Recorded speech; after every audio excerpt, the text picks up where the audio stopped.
Hello प्यारे बच्चों, तो आज हम इनवर्स ट्रिग्नोमेट्रिक फंक्शंस पे कुछ अच्छे क्वेश्चन करने वाले हैं जो टर्म फर्स्ट के लिए इंपॉर्टेंट है। तो यहाँ पे मैं काफी सारे क्वेश्चन आपको करवाने वाला हूं। हर टाइप का लगभग मैं एक क्वेश्चन यहाँ पे लेके चलूंगा और आपको ये क्वेश्चन अच्छे से कर लेने चाहिए क्योंकि टर्म फर्स्ट में इसी टाइप के क्वेश्चन आ सकते हैं।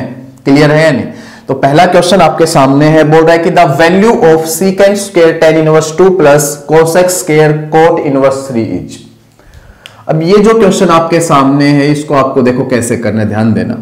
जब भी आपको सीकेंट और tan और कोसिकेंट और कोट एक साथ नजर आए कहीं भी, तो आपके दिमाग में सीधी सीधी सीकेंट और tan वाली प्रॉपर्टी आनी चाहिए जो क्लास 10th में पढ़ी थी, और कोसिकेंट और कोट वाली प्रॉपर्टी आपके दिमाग में आनी चाहिए जो क्लास 10th में पढ़ी थी। तो सीकेंट वाली और tan वाली प्रॉपर्टी क्या है, अगर याद भी नहीं है तो मैं आपको याद करवा रहा हूं। देखो, आपको ये तो याद होगा ही कि साइन स्क्वायर एक्स प्लस में कोस स्क्वायर एक्स 1 होता है, ये तो सबको याद होता है। पर हम सीकेंट और tan में जो प्रॉपर्टी होती थी वो भूल जाते क्लास 10th में ना, वो भूलते बहुत जल्दी है क्योंकि हमें ये तो देखो ये तो सबको याद मिलती है। सीकेंट tan वाली याद नहीं मिलती कई बार, और कोसिकेंट और कोट वाली भी कई बार हम भूल जाते हैं क्या था, क्योंकि उसमें माइनस प्लस का जो सिस्टम होता है उस वजह से भूलते हैं। तो वो प्रॉपर्टी कैसे याद करनी है, देखो आपको ये याद है ना, तो बस वो अपने आप याद हो जाएंगे दोनों। कैसे, देखिए एक बार आप इसको कोस स्क्वायर से डिवाइड कर दो, इस प्रॉपर्टी को कोस स्क्वायर से डिवाइड कर दो। जब मैं इसको कोस स्क्वायर से डिवाइड करूंगा तो sine square x by cos square x आएगा, इधर cos square x by cos square x आएगा, और उधर इक्वल में 1 बाई कोस स्क्वायर एक्स बन जाएगा या नहीं। अब यहां पे sine square by cos square को आप बता ही सकते हो सर tan स्क्वायर एक्स होता है, और कोस स्क्वायर से कोस स्क्वायर कैंसिल होकर 1 बन जाएगा, और इक्वल टू में 1 बाई कोस स्क्वायर को आप क्या लिख सकते हो, सीकेंट स्क्वायर एक्स। अब देखो कितना आसान काम हो गया। ये अगर हमें याद है और इसको अगर हम कोस स्क्वायर से डिवाइड कर लेते हैं तो जो tan और सीकेंट में प्रॉपर्टी होती थी क्लास 10th के अंदर, 11th में भी आती है, 10th में भी आती है, मैथ्स में ये ट्रिग्नोमेट्री जब से स्टार्ट होती है तो ये आती रहती है। क्लियर? तो ये याद हो गई। ऐसे ही हम यहां पे कोट और कोसिकेंट वाली प्रॉपर्टी भी बना लेंगे। कैसे? अब कोस स्क्वायर से डिवाइड करके तो ये निकाल लिया हमने, अगर इसको साइन स्क्वायर से डिवाइड करते हैं तो देखो क्या होता है। अगर इसको साइन स्क्वायर से डिवाइड करूंगा तो 1, इसको साइन स्क्वायर से डिवाइड करूंगा तो कोट स्क्वायर एक्स, और इसको साइन स्क्वायर से डिवाइड करूंगा तो 1 बाई साइन स्क्वायर एक्स क्या होता है, कोसिकेंट स्क्वायर एक्स। तो ये प्रॉपर्टी देखो कितनी आसानी से बन गई है ना। तो रटने की कोई जरूरत नहीं, इनको स्पेशल अलग से मत रटो, ये याद है। तो एक बार तो कोस स्क्वायर से डिवाइड करोगे तो ये आ जाएगा, और एक बार साइन स्क्वायर से डिवाइड करोगे तो ये आ जाएगा, अपने आप प्रॉपर्टी बन जाएगी। पेपर में भी बना सकते हो, कोई ज्यादा टाइम थोड़ी ना लग रहा है। यस, तो यहाँ पे क्वेश्चन में क्या दे रखा है, देखो इनवर्स ट्रिग्नोमेट्री का क्वेश्चन है, अच्छा क्वेश्चन है। एक सीकेंट है, एक tan है, और एक कोसिकेंट है, एक कोट है। तो मतलब यहाँ पे सीधा सीधा दिमाग में यही चलना चाहिए, सीकेंट tan आपको कहीं भी साथ दिख जाए तो 10th वाली ये प्रॉपर्टी आपके दिमाग में आनी चाहिए। कोसिकेंट और कोट एक साथ दिख जाए तो ये प्रॉपर्टी सीधी सीधी दिमाग में आनी चाहिए, चाहे ट्रिग्नोमेट्री का क्वेश्चन हो चाहे इनवर्स ट्रिग्नोमेट्री का क्वेश्चन हो। ठीक है? यस। तो यहां पे देखो मैं सीकेंट स्क्वायर एक्स नजर आ रहा है, ये क्या नजर आ रहा है, सीकेंट स्क्वायर एक्स। तो सीकेंट स्क्वायर एक्स क्या होता है, tan स्क्वायर एक्स प्लस 1। तो इसको क्या लिखना चाहिए, tan square x, tan square ये x प्लस 1 लिखना चाहिए। ऐसे ही आगे चलता हूं, ये कोसिकेंट स्क्वायर एक्स नजर आ रहा है, तो कोसिकेंट स्क्वायर एक्स क्या होता है, 1 प्लस कोट स्क्वायर एक्स। तो मैं क्या लिखूंगा, 1 प्लस कोट स्क्वायर एक्स लिख दूंगा, कोट स्क्वायर एक्स लिख दूंगा। ये अच्छा क्वेश्चन है ना, अच्छा क्वेश्चन है, इसको ध्यान से देखना आपको। अब देखो क्या करेंगे, क्वेश्चन में सारे बढ़िया करवाऊंगा इस वीडियो में। अब देखो क्या करेंगे, क्या मैं इसको ऐसे भी लिख सकता हूं, tan ऑफ tan इनवर्स 2, ऊपर ले जाके भी लिख सकता हूं स्क्वायर, कोई दिक्कत नहीं है। यहां पे ये प्लस 1 को मैं 2 लिख सकता हूं, और इधर कोट ऑफ कोट इनवर्स 3 सारे के ऊपर ले जाके स्क्वायर लिख सकता हूं। अब देखो tan से tan इनवर्स खत्म तो क्या बच गया, 2, और ऊपर क्या है, स्क्वायर, प्लस में 2 ये वाला, और यहां पे कोट से कोट इनवर्स खत्म तो यहां पे 3 बचा, और उसके ऊपर है स्क्वायर। अब देखो कितना आसान क्वेश्चन हो गया। 2 का स्क्वायर 4, प्लस में ये वाला 2, प्लस में 3 का स्क्वायर 9 और 2 हो जाएगा 11, 9 और 2 हो जाएगा 11 और 11 और 4 हो जाएगा 15। तो यहां पे जो अपना आंसर आया है वो 15 आया है। ये जबरदस्त क्वेश्चन मैं पहले बता देता हूं आपको, क्योंकि ये क्वेश्चन इन प्रॉपर्टी का यूज करके आप बहुत आसानी से निकाल सकते हो, इसका सॉल्यूशन बहुत बढ़िया से निकाल सकते हो। ठीक है, तो यहाँ पे 15 आंसर आया। 15 का है 15 ऑप्शन सी में, ऑप्शन सी यहाँ पे करेक्ट होगा अपना। नेक्स्ट क्वेश्चन देखते हैं, सारे ही क्वेश्चन यहाँ पे बहुत बढ़िया बढ़िया है, आप ध्यान से देखेंगे। अपना नेक्स्ट क्वेश्चन देखते हैं, इसमें बोल रहा है कि the domain of sine inverse minus x square is. आपको sine inverse minus x square की डोमेन बतानी, इसके आपको डोमेन बतानी। तो ये आप अच्छे से जानते होंगे कि जो साइन इनवर्स एक्स है उसकी जो डोमेन है वो क्या होती है, -1 से 1 क्लोज इंटरवल। जो x अपना लाई करता है वो किसके बीच में लाई करता है, -1 से 1 क्लोज इंटरवल। क्लियर है ना। तो यहां पे भी हम क्या करेंगे भाई, देखो साइन इनवर्स समथिंग, तो समथिंग किसके बीच में, -1 से 1 के बीच में। तो यहां पे भी साइन इनवर्स समथिंग, तो समथिंग किसके बीच में होना चाहिए, -1 से 1 के बीच में ही तो होना चाहिए। अब यहां से हम x की वैल्यू निकाल देंगे, वही अपना आंसर होने वाला है। x की जो वैल्यू निकाल देंगे वही अपनी डोमेन होने वाली है और वही अपना आंसर होने वाला है। क्लियर। तो यहां पे मैं क्या करूंगा, x निकालने के लिए पहले तो मैं इसको प्लस का एक्स स्क्वायर बनाऊंगा। तो मैं माइनस से यहां और यहां मल्टीप्लाई करूंगा। जब मैं माइनस से मल्टीप्लाई करूंगा तो इनक्वलिटी का साइन चेंज हो जाएगा, बिल्कुल इनक्वलिटी का साइन चेंज हो जाएगा। आप इसको ऐसा भी लिख सकते हो, दिस इंप्लाइज -1 एक्स स्क्वायर। एक ही बात है ये और ये एक ही बात है ना।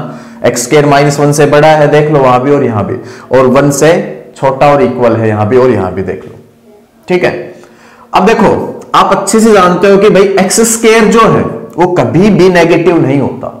आप अच्छे से जानते हो एक्स स्क्वायर है ना। अगर मैं y = एक्स स्क्वायर की बात करूं तो उसका ग्राफ ये बनता है, और उसकी रेंज देखी जाए तो क्या होती है, 0 से क्लोज इंटरवल 0 से इंफिनिटी।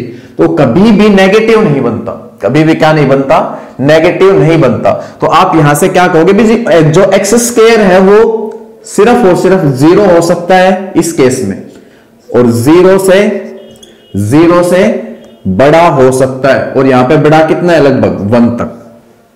ये बात आप अच्छे से जानते हो। ठीक है। और इससे आप क्या कह सकते हो, देखो इससे आप क्या कह सकते हो सीधा सीधा कि भाई x square less than equal 1 कह सकते हो। X square less than equal 1 कह सकते हो, यहां से उठा के आप डायरेक्ट कह सकते हो यस। और अब मैं x निकालने के लिए क्या करूंगा, x निकालने के लिए मैं दोनों साइड रूट लगाऊंगा। दोनों साइड क्या लगाऊंगा, रूट। और जब मैं रूट लगाऊंगा तो कुछ ऐसा होगा, 1 का रूट 1 और एक्स स्क्वायर का रूट ही लिखूंगा, और स्क्वायर से रूट बिल्कुल भी कैंसिल मत कर देना। अगर आपने स्क्वायर से रूट कैंसिल कर दिया तो आप गलत कर दोगे, मैं बता देता हूं। ठीक है, क्योंकि एक्स स्क्वायर का जो रूट होता है वो आप अच्छे से जानते हो मैथमेटिक्स में मॉडुलस एक्स होता है। क्या होता है, मॉडुलस एक्स। क्या होता है, मॉडुलस एक्स। तो आप इसको modulus x less than equal 1 कहने वाले हो। इसको क्या कहने वाले हो, modulus x less than equal 1। और modulus x less than equal 1 कब होगा, जब x आपका -1 से 1 के बीच में लाई करेगा। ये चीज देखो, modulus x less than equal 1 कब होगा, जब x -1 से 1 के बीच में लाई करेगा। आप -1 लगाओ, -1 का मॉडुलस 1 के बराबर हो जाएगा। अरे क्लियर है नहीं, -1 से कुछ भी बड़ा रखो, जैसे 0 लगाओ। अब यहां पे इसका मतलब क्या है, -1 से 1 का मतलब क्या है, क्लोज इंटरवल -1 से 1। वैसे ऑप्शन ये सही होगा, मैं बता देता हूं आपको पहले। इस ऑप्शन के बीच की कोई भी चीज इसके अंदर रखो वो सेटिस्फाई होगी। आप 0 रख लो, 0 लेस देन इक्वल 1 होता है नहीं। आप -1 यहां से -1 उठा के लिखोगे तो -1 का मॉडुलस 1 के इक्वल हो जाएगा, सेटिस्फाई कर रहा है। इसका मतलब ये है ना, इसका मतलब ये है। और इसको आप ये भी लिख सकते हो। आप -1/2 लो, -1/2 का मॉडुलस 1/2 लेस देन इक्वल 1 ही तो होगा। तो और यहां पे जो आंसर आने वाला आपका जो ऑप्शन है, ऑप्शन सी ठीक है ना, ऑप्शन ठीक यहां पे है आपका आंसर। क्लियर। तो नेक्स्ट क्वेश्चन पे चलते हैं। आपने ये देखा होगा, अच्छा क्वेश्चन है। नेक्स्ट क्वेश्चन देखते हैं। अपना नेक्स्ट क्वेश्चन देखते हैं। बोल रहे हैं कि the value of sine of 1/2 cot inverse of tan of cos inverse √3/2 is. तो देखो ऐसे क्वेश्चन को आपको अंदर से सोल्व करते हुए लेके आना है। ऐसे क्वेश्चन को आपको अंदर से सोल्व करते हुए लेके आना है, इसकी वैल्यू आसानी से आ जाएगी। तो देखो आप जानते होंगे कि cos इनवर्स √3/2 कितना होता है, कोस इनवर्स √3/2 कितना होता है? π/6। ये आप बहुत अच्छे से जानते होंगे। π/6 को आप क्या कह सकते हो? कोस इनवर्स √3/2 कह सकते हो। तो इसका मतलब मैं यहां पे π/6 लगा सकता हूं, तो लिख लेते हैं भाई sine of 1/2 cot inverse tan π/6, ऐसा हम लिख सकते हैं। ये आप अच्छे से जानते हो। और tan π/6 की जो वैल्यू होती है वो 1/√3 होती है। tan π/6 की जो वैल्यू होती है वो 1/√3 होती है। तो आप 1/2 कोट इनवर्स इसको 1/√3 लिख सकते हो tan π/6 की जगह। अब आपको मालूम होना चाहिए कोट इनवर्स 1/√3, कोट इनवर्स 1/√3 जो होता है π/3, क्या होता है? π/3। तो आप यहां पे साइन 1/2 इंटू इस सारे की जगह π/3 लिखोगे, और ये 1/2 इंटू π/3 कितना बनेगा? साइन π/6 बनेगा। कितना बनेगा? साइन π/6। और साइन π/6 जो होता है वो कितना होता है? 1/2। कितना होता है? 1/2। तो यहां पे देखो ऑप्शन में कहा है? ऑप्शन सी में है। ऑप्शन सी बिल्कुल राइट है। 1/2 कहां पे है? ऑप्शन सी में। तो इसकी वैल्यू 1/2 आएगी। नेक्स्ट क्वेश्चन पे चलते हैं। तो बच्चों नेक्स्ट क्वेश्चन देखिए, इसमें बोल रहा है कि if tan inverse 1 is equal to sine inverse x, tan inverse 1 is equal to sine inverse x, then the value of x is. तो आप tan इनवर्स 1 को बहुत बढ़िया से जानते हो, जो π/4 होगा। क्या होगा? π/4 is equal to sine inverse x को साइन इनवर्स x लिख दो। आपको x की वैल्यू चाहिए तो कुछ नहीं करना, इसको मैं क्या लिख सकता हूं? देखो साइन इनवर्स x इधर है, π/4 इधर है, तो आप इसको क्या लिख सकते हो? साइन π/4। क्या लिख सकते हो? Sine π/4 is equal to x। और साइन π/4 को आप अच्छे से जानते हो, साइन 45 डिग्री जो 1/√2 होता है। तो 1/√2 इज इक्वल टू x, मतलब x की जो वैल्यू आई वो कितनी आई? 1/√2। तो ऑप्शन डी करेक्ट है। ऑप्शन डी करेक्ट है। नेक्स्ट क्वेश्चन पे चलते हैं। प्यारे बच्चों नेक्स्ट क्वेश्चन देखिए, इसमें बोल रहा है इफ एक बड़ा सा एक्सप्रेशन आपको दे रखा है इज इक्वल टू थीटा के बराबर, तो आपसे पूछ रहे then the value of x is, then the value of x is, ये पूछ रहे हैं। देखो यहां पे करना क्या, आपको सिंपल से आपको साइन को कोस बना लेना है, और ये आप 10th क्लास से अच्छे से जानते हो साइन को कोस कैसे बनाते हैं। तो 1 प्लस में कोस π/2 माइनस एक्स लिख सकते हैं हम इसको। इधर भी साइन को कोस बना लेना है। 1 माइनस में कोस π/2 माइनस एक्स लिख सकते हैं, और नीचे भी दो जगह साइन लिखा हुआ है, इनको भी कोस बना लेना है। तो 1 प्लस में कोस π/2 माइनस एक्स, और इधर भी √1 माइनस कोस π/2 माइनस एक्स, ऐसा मैं लिख सकता हूं। आप अच्छे से जानते हो ऐसा बनाने का कारण, क्योंकि यहां पे मेरे पास बढ़िया सा फॉर्मूला आ जाएगा। क्या? 1 प्लस कोस समथिंग क्या होता है? 2 cos square something by 2, 2 cos square something by 2। जब आप यहां पे 2 cos स्क्वायर समथिंग बाई 2 करोगे तो 2 cos square something, sorry 2 cos square आएगा, 2 cos स्क्वायर समथिंग, समथिंग कौन है? ये है बाई 2। तो इसके अपोन में जब आप 2 लिखोगे तो क्या बन जाएगा? π/4 माइनस में x/2, π/4 माइनस में x/2 बन जाएगा। ऐसे इधर और रूट ऊपर जरूर आएगा। इधर भी 2 साइन स्क्वायर समथिंग बाई 2 बन जाएगा। 1 माइनस कॉस कुछ का जो फॉर्मूला होता है क्या होता है? 2 साइन स्क्वायर समथिंग बाई 2। तो 2 साइन स्क्वायर समथिंग बाई 2, तो इसके अपोन में 2 लगाओगे तो π/4 माइनस में x/2 बन जाएगा, और सारे पे रूट जरूर आएगा। ठीक है। अपोन में इधर भी 2 cos स्क्वायर समथिंग बाई 2 है ना, 2 cos स्क्वायर समथिंग बाई 2 का रूट, और इधर भी 2 साइन स्क्वायर समथिंग बाई 2 का रूट। ठीक है, इतना काम आप अच्छे से यहां पे कर सकते हो। अब देखो ये आपके ऑब्जेक्टिव क्वेश्चन है, तो इसमें जितने आप शॉर्टकट मारोगे उतना बढ़िया रहेगा, है ना, जितने शॉर्टकट मारोगे उतना बढ़िया रहेगा। देखो यहां पे आप खुद देखो, यहां पे √2 कॉमन आएगा, ऊपर से नीचे से √2 कॉमन आएगा, तो √2 से √2 कैंसिल हो जाएगा। क्लियर है या नहीं? तो ये नहीं कि भाई पूरा का पूरा स्टेप आगे लिखे, फिर जितने शॉर्टकट मारोगे उतना फायदा आपका। अब स्क्वायर से रूट कैंसिल हो जाएगा, सभी में स्क्वायर से रूट कैंसिल हो जाएगा। यस, स्क्वायर से रूट कैंसिल हो जाएगा। आपको ऐसे सोचना चाहिए, है ना, क्वेश्चन के अंदर स्क्वायर से रूट कैंसिल हो जाएगा। ठीक है। अब ये cos π/4 माइनस में x by two plus sine pi by 4 minus में x बाई टू, और नीचे cos पाई बाई 4 माइनस में x by to minus sine pi by 4 minus x by to. ऐसा एक्सप्रेशन देखते ही आपको चीजों को tan में बदलने की सोचनी चाहिए। और tan में कैसे बदलते हैं भाई, इसको ऊपर नीचे cos pi by 4 minus x by to से डिवाइड कर दो। जब cos pi by 4 minus x by to से ऊपर नीचे डिवाइड करोगे तो ये तो 1 प्लस में ये क्या बन जाएगा, tan पाई बाई 4 माइनस में x बाई टू, ये बनेगा यानी, और नीचे ये 1 और ये क्या बन जाएगा माइनस में साइन पाई बाई 4 माइनस में x बाई टू। आपने कुछ नहीं किया, यहां पे ऊपर नीचे cos pi by 4 minus x by to से डिवाइड कर दिया। सॉरी यार, यहां पे tan बन जाएगा, नीचे क्या बन जाएगा tan, है ना। ये तो cos pi by 4 minus x by to से कैंसिल हो जाएगा, sine pi by 4 minus x by to, tan pi by 4 minus x by to.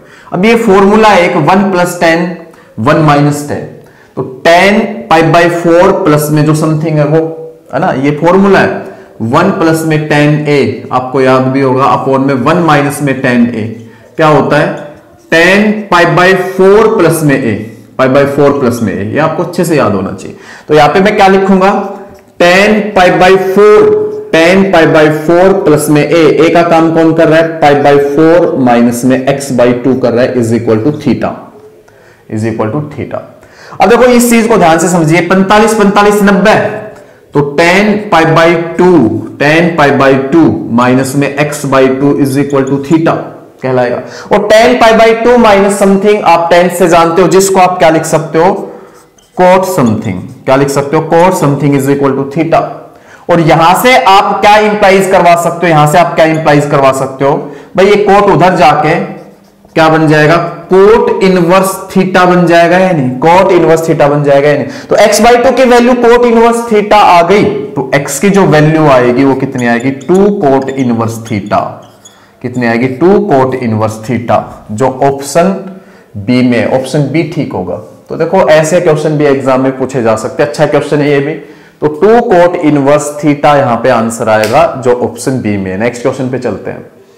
तो बच्चों नेक्स्ट क्वेश्चन देखिए, इसमें कह रहा है कि sine inverse x is equal to y, then y किसके बीच में लाई करेगा। तो सीधी सीधी यहां पे रेंज पूछिए, और साइन इनवर्स x की रेंज आपको मालूम है ही, साइन इनवर्स x का जो ग्राफ है वो ऐसे बनता है। तो यहां पे क्या होता है -1, ये क्या होता है 1, ये क्या होता है पाई बाई 2, और ये क्या होता है माइनस पाई बाई 2। तो रेंज कैसे निकालते हैं, पहले कहां कट करेगा, माइनस पाई बाई 2 पे, फिर कहां कट करेगा, लास्ट में जाके पाई बाई 2 पे। तो साइन इनवर्स x की जो रेंज है ना, रेंज है, साइन इनवर्स x की जो रेंज है वो क्या है, close interval minus pi by 2 से पाई बाई 2। मतलब कि इस क्वेश्चन के अकॉर्डिंग y जो है वो आपका किसके बीच में होना चाहिए, माइनस पाई बाई 2 से पाई बाई 2 के बीच में होना चाहिए। y आपका माइनस पाई बाई 2 से पाई बाई 2 के बीच में होना चाहिए। ऑप्शन बी यहां पे राइट है। नेक्स्ट क्वेश्चन के ऊपर चलते हैं। नेक्स्ट क्वेश्चन देखिए, बोल रहा है कि the value of this expression is, इसकी वैल्यू बतानी है। तो हम यहां से सॉल्व करना स्टार्ट कर देते हैं। tan इनवर्स एक ऑड फंक्शन होता है, तो इसमें माइनस बाहर आ जाता है, तो हम इसको क्या लिख सकते हैं, माइनस tan इनवर्स 1/√3, ऐसा हम लिख सकते हैं। अब कोट इनवर्स 1/√3 को फिलहाल कोट इनवर्स 1/√3 ही रहने दो, और ऐसे ही यहां पे tan इनवर्स लिखने के बाद साइन समथिंग एक ऑड फंक्शन होता है ना, साइन x एक ऑड फंक्शन होता है, तो इसमें भी माइनस बाहर आ जाएगा, तो इसको साइन पाई बाई 2 लिख के आगे माइनस लगा सकते हो, ठीक है। अब ये आपको पता ही है tan इनवर्स 1/√3 कहां होता है, तो आप बताओगे माइनस पाई बाई 6 पे, है ना, माइनस आगे वाला बोल रहा हूं मैं, पाई बाई 6 पे तो ये होता है, पर माइनस आगे वाला, तो ये माइनस पाई बाई 6 आ गया। कोट इनवर्स 1/√3 को आप सीधा सीधा पाई बाई 3 लिख ही सकते हो, क्या लिख सकते हो, पाई बाई 3। और ये देखो साइन पाई बाई 2 1 हो जाएगा, बताइए साइन पाई बाई 2 1 हो जाएगा या नहीं, यस। तो ये अंदर -1 बन गया। और फिर tan इनवर्स एक और फंक्शन होता है, तो ये माइनस आगे आके यहां पे लग जाएगा या नहीं, ये बता दो। और tan इनवर्स 1 को आप अच्छे से जानते हो क्या होता है, पाई बाई 4, तो आप क्या लिखोगे, माइनस का पाई बाई 4। अब बस कुछ नहीं रहा, इसमें लो एलसीएम, इसमें क्या लो एलसीएम और कर दो 100, तो इसका जो एलसीएम आएगा वो 12 आएगा। तो यहां से आया माइनस का 2 पाई, यहां से आया आपका 4 पाई, और यहां से आया माइनस का 3 पाई, ऐसा आएगा या नहीं। अब 4 पाई और -3π - 2π को ऐड कर लो तो -3π - 2π -5π + 4π माइनस का पाई बचेगा और अपॉन में 12, तो -π/12 यहां पे आंसर है। -π/12 option C correct, option C correct. Next question के ऊपर चलते हैं, अच्छे क्वेश्चन है सारे। अपना नेक्स्ट क्वेश्चन देखते हैं, इसमें बोल रहा है कि the value of 1 + cos x upon 1 - cos x का root is y, then the value of x in terms of y is. आपको x की value in terms of y बतानी क्या होगी। तो भाई यहां पे देखो ये जो है ये उन्होंने कह रखा है कि भाई y के बराबर है, किसके बराबर है, y के बराबर, क्लियर। और अपने को यहां से x निकालना है और वो भी किसकी टर्म में, y की टर्म में, वो बताना है। तो x निकालने के लिए पहले तो यहां पे हम क्या करेंगे, फॉर्मूले लगाएंगे। और फॉर्मूला क्या लगेगा, 1 + cos x का और 1 - cos x का, जो आपको ध्यान अच्छे से 1 + cos x का जो फॉर्मूला होगा वो क्या होगा, 2 cos स्क्वायर x/2 और 1 - cos x का जो फॉर्मूला होगा वो क्या होगा, 2 sin स्क्वायर x/2 और इज इक्वल टू y के बराबर। अब 2 से 2 कैंसिल हो गया, यहां से आप क्या कह सकते हो, कोट स्क्वायर x/2 है ना, cos square x/2 upon sine square x/2, cot square x/2 का root is equal to y। अब यहां पे स्क्वायर से रूट भी आप क्या कर सकते हो, कैंसिल। तो कोट x/2 किसके बराबर आ गया, y के बराबर। कोट x/2 किसके बराबर आ गया, y के बराबर। और x/2 की जो वैल्यू आई वो क्या आई, कोट इनवर्स y। पर अपने को तो x बताना है ना कि x/2, तो x निकाल लो भाई। तो x कितना आया, 2 कोट इनवर्स y। x कितना आया यहां से, 2 कोट इनवर्स y। तो x हमने इन टर्म्स ऑफ y निकाल लिया। और ऑप्शन में देखते हैं कहीं है ये ऑप्शन सी में, तो यहां पे ऑप्शन सी बिल्कुल करेक्ट होगा। तो मैंने इनवर्स ट्रिग्नोमेट्री के ऊपर आपको काफी सारे टाइप के क्वेश्चन करवा दिए हैं और सारे ही क्वेश्चन ये अच्छे थे। अगर ये वीडियो आपको अच्छी लगी है तो वीडियो को लाइक जरूर कर देंगे और चैनल को सब्सक्राइब कर देंगे और वीडियो को फ्रेंड्स के साथ भी शेयर कर देंगे। Thank you very much.